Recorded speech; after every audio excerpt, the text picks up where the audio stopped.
பெரிய உருவம் தெரிந்தது. அது ஜம்போ ஜெயண்ட் ஜூபிட்டர். காலை வணக்கம் குட்டீஸ்களே, இன்று மெல்லிய குரலில் சொன்னான். பொன்னான வளையங்கள் மின்ன ஸ்டைலாக வந்தான் ரிங் பாய் சாட்டன்.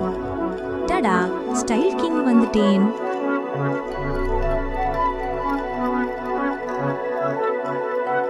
நல்ல குளிர் காற்றோடு சாய்ந்தபடி வந்தான் கூல் ப்ளோ யுரேனஸ்.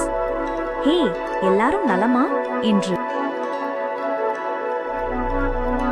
அவனுக்கு பின்னால் மெல்லிய இசையுடன் டீப் ப்ளூ நெப்டியூன் மிதந்து வந்தான். மிக தொலைதூரத்தில் இருந்து வந்தான் சின்ன ப்ளூட்டி. என்னை யாரும் கோள்னு சொல்லல.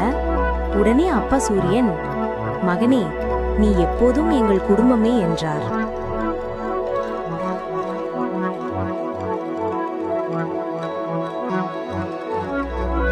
மிர்கு கத்தி